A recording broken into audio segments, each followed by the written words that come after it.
All right, well, it's Thursday, August 29th, and we're back in the book, Mauro Bellino's book, the book that will forever change our ideas about the Bible. Again, we're in chapter 8.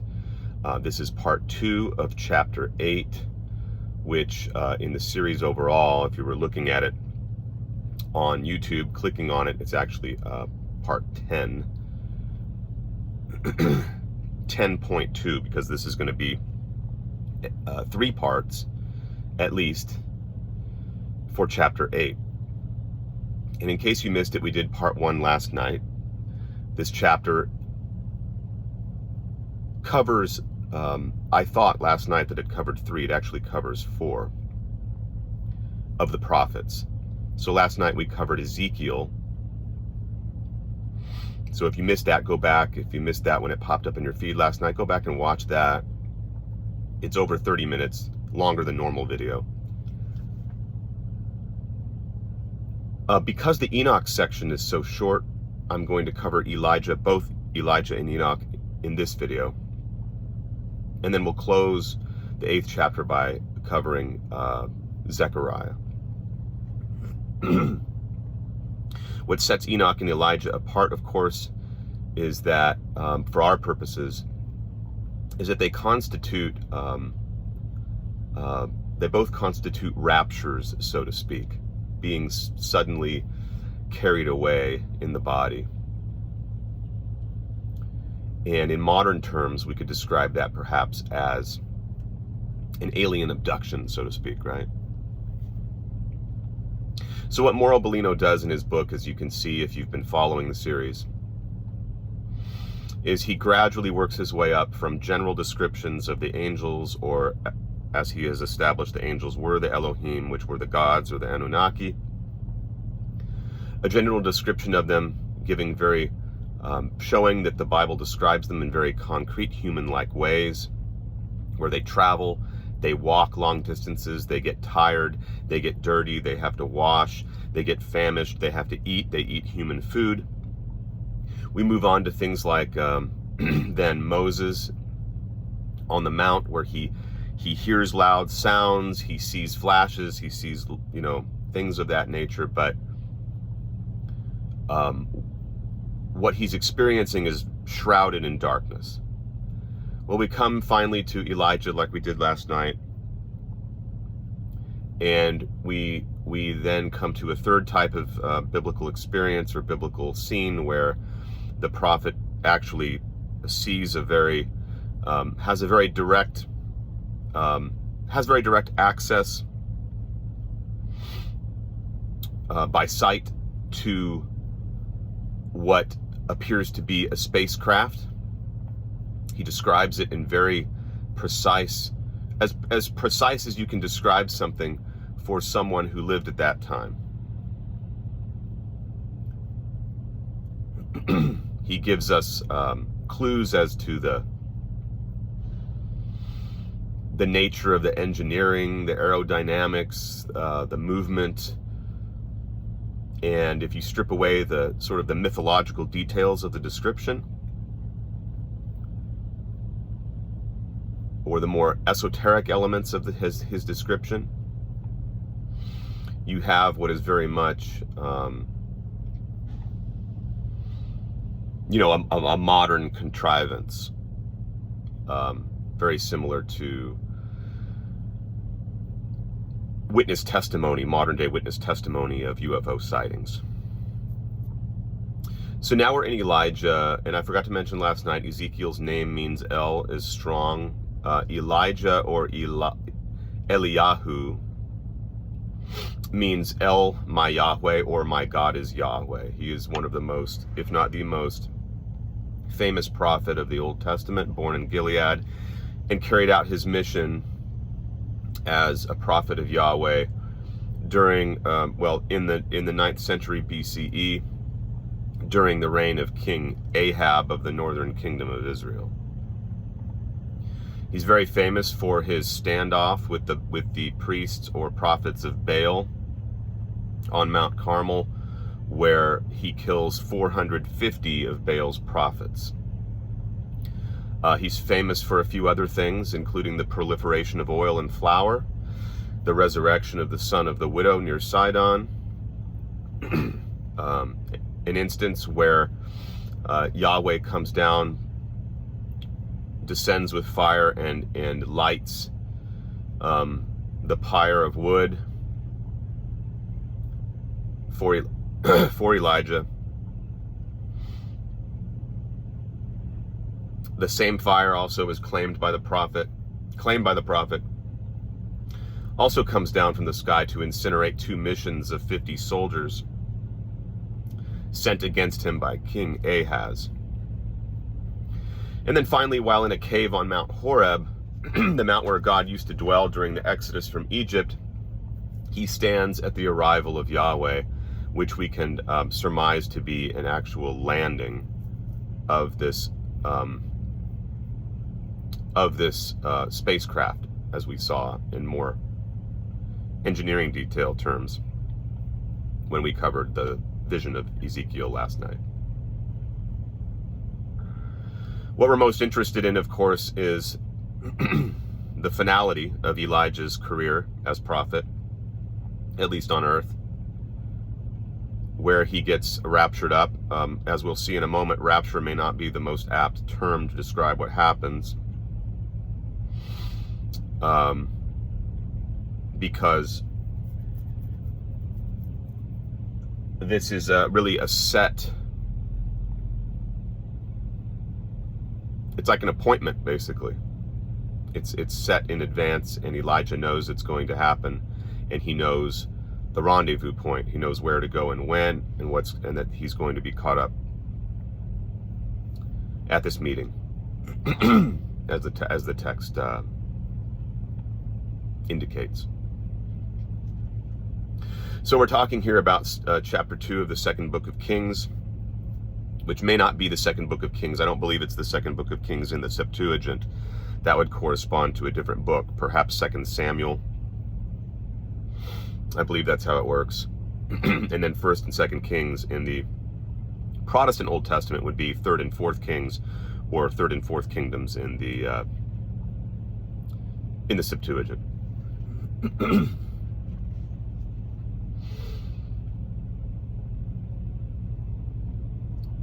So we've graduated in this study to what looks to be potentially an abduction, a sort of like a kind of alien abduction, so to speak. Bellino points out that the term rapture may not be appropriate because what happened was consciously known in advance, as we just mentioned. He was accompanied, in this case, by his followers, who were also made aware of what was about to happen. We see that episode in detail unfolding in 2 Kings 2, verses 1 and what follows. The chapter begins with Elijah and his chief disciple Elisha departing together from the city of Gilgal. And that first verse states, when Yahweh lifts Elijah with a whirlwind. So they knew this was going to happen. Elijah calls on his followers to stay behind, telling them that Yahweh has ordered him to go to Bethel, which means house of El. And if you recall back in Genesis, I believe it's 32, Jacob had his encounter with the angel. He wrestles with the angel. He states explicitly in that text that he saw the face of God, which is kind of interesting because Moses wasn't even allowed to see the face of God. He sees the backside of God on the mountain.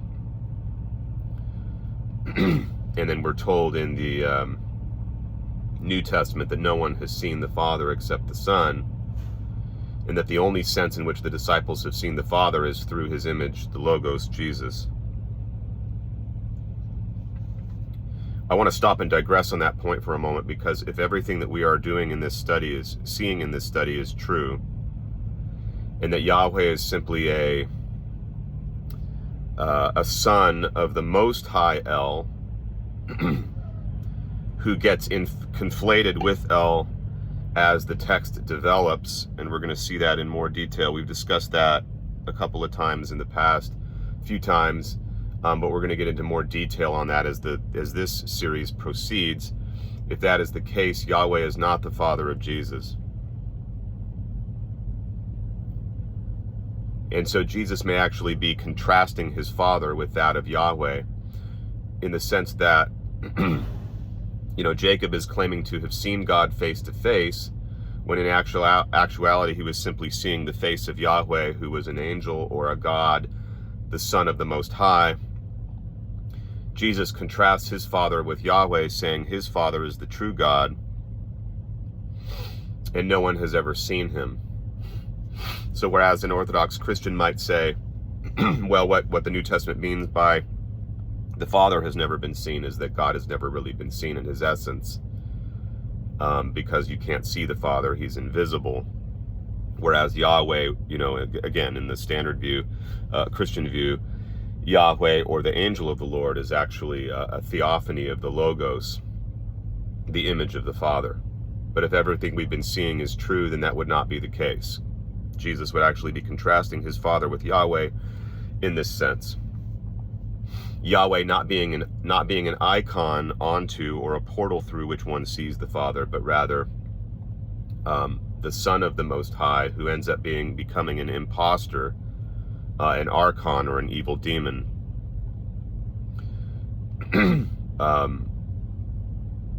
Whereas Jesus describes the true God as being his Father, one whom no one has ever seen except the Son.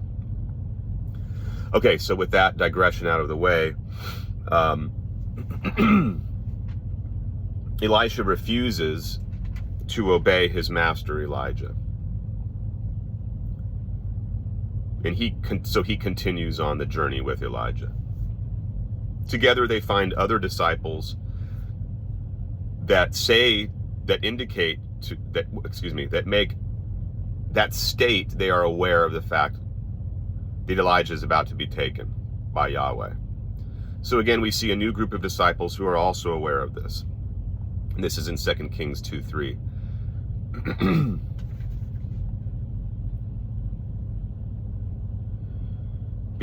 This particular literal translation of the verse is very clunky and awkward, so I'm not even going to read it. But it is certain evidence that these disciples knew what was about to take place.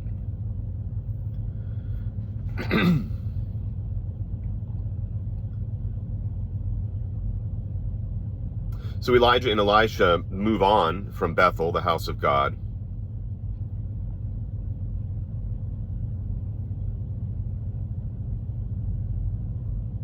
and they go on to Jericho. They meet more disciples who show that they are aware of Elijah's impending departure. You can see that in 2 Kings 2:5. Elijah and Elisha continue toward the Jordan, so they depart from Jericho, move towards the Jordan, followed by 50 disciples. However, these disciples keep at a distance from Elijah and Elisha. This is the point in the story where, after crossing the river, Elijah is asking Elijah, what is it that he desires? If he desires a blessing. This is 2 Kings 2:9. Ask what I will do for you before I will be taken from you. And Elisha, of course, asks for a double portion of Elijah's spirit. And Elijah has this is a very interesting answer. Again, if you're considering the story from the standpoint of a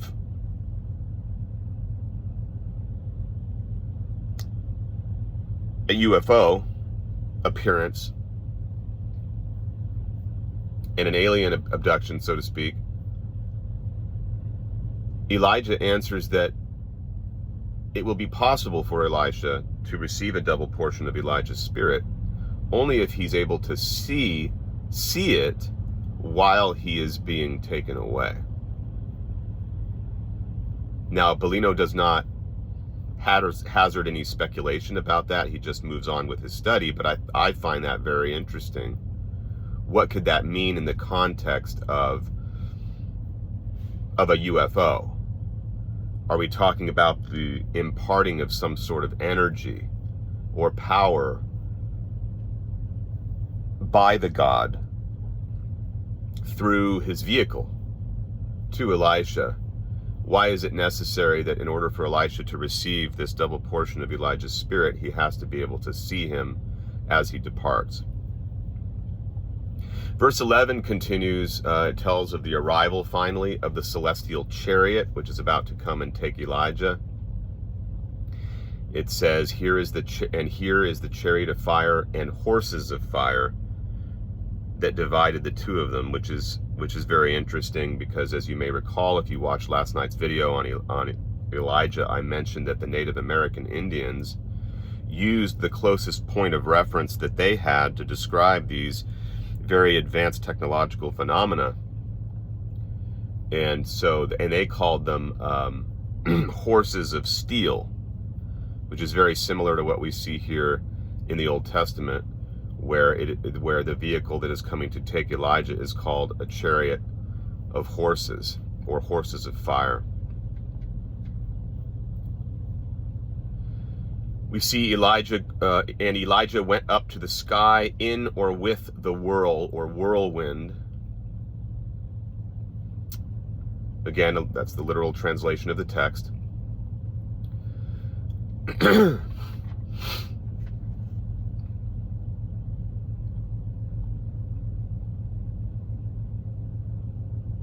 And a few things, Elisha sees and does a few things here afterwards.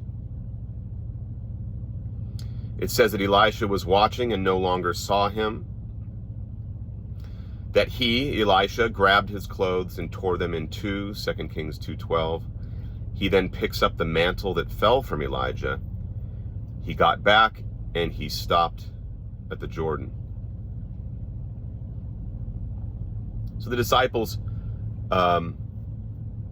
who had previously kept at a distance, they saw Elisha coming and ran over to greet him, and expressed their desire to go back and look for Elijah. Perhaps, this is 2:16, perhaps the wind of Yahweh has taken him up and thrown him on a mountain or in a valley. Well, this is obviously not something that they would suggest doing, nor would they go on a 3-day manhunt for Elijah, which they subsequently do, if they thought that this was something that happened to Elijah in a dream or a vision. This was a very literal, physical event that had all the earmarks of something that occurred within the purview of the 5 senses. Okay, and that's pretty much the essence of the story, what happens. I don't think there's really much more to elaborate upon here. But it's very much, I think, in keeping with the spirit of what we saw in the text on Ezekiel's vision, which again was really not a vision so much as it was a literal description of what Ezekiel saw when the sky opened before him, as the text stated.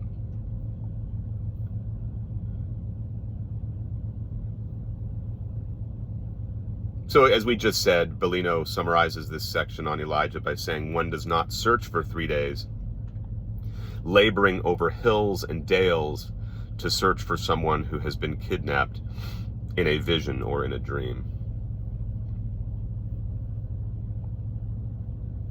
And then finally, that brings us to Elijah. It's a very short section here. Enoch, together with Elijah, is taken up by God. It's a very brief section we're told about, where we're told about this, Genesis 5:22-24. As brief as this account is, it's a very well-known story.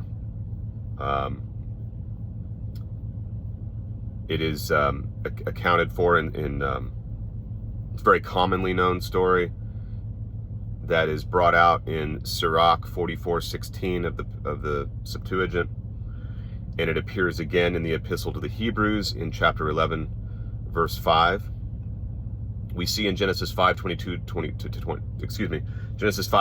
through 24, the following points are made: that Enoch walked. The more literal way of understanding it in Bellino's mind, when he translates the text, is that it's literally saying, and Enoch walked back and forth with the Elohim. After having generated Methuselah 300 years and begat sons and daughters, all the days, or the whole time of Enoch, was 365 years. Enoch walked back and forth with the Elohim, and no more was he became Elohim. And no more was he, because Elohim took him away. So Enoch would have gone away with the Elohim just as Elijah did, without dying. Again, the tradition was evidently widely known and accepted. He says here that it would sound inappropriate to speak of kidnapping because the text says twice that Enoch walked with the Elohims, and the verb follows a particular order, which underlines the intensity and repetitiveness of the action, which is a good point. That's a fair point. So Genesis, the way translators translate it and the way most theologians interpret it, they see him walking with God, singular, rather than with a collective plural, such as the divine council, or rather than with the Elohims, plural. But in reality, a much more accurate understanding would be that he is walking back and forth with the gods.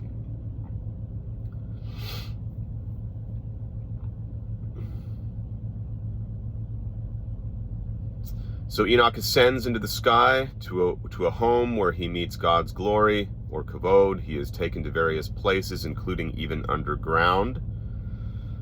As we're told in the book of Enoch, he flies in a deserted village dominated by fire. He then moves in different directions towards the ends of the earth, and he is given a series of astronomical knowledge about the order of the cosmos, the sun, the moon, and its phases, the lunar year, and the winds.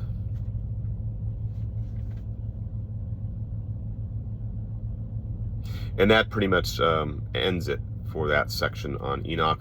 We're not told a whole lot, but it is a famous text. It was clearly well known and documented and accepted both by the Jews of the Old Testament period, and we see this again in the New Testament in Hebrews. We see it in the book of Jude, well attested to and accepted. So that ends it for this video. We will conclude chapter 8 with Zechariah. We don't usually think about Zechariah when we think of texts that may pertain to UFO sightings, but it's actually full of material that is really ripe for shedding light on that motif. So we will come back and do our next video on Zechariah, closing out chapter 8, and then we'll just continue on with the series. We have a little bit more to go, and then we're going to move into the new series on Yahweh, who I believe Yahweh actually is, as opposed to being the father of Jesus. I think he was an archon or demon, a dark figure of the Old Testament. And we will allow Deuteronomy 32 to be the text that makes that seamless, natural transition from the series we're doing now to that next series.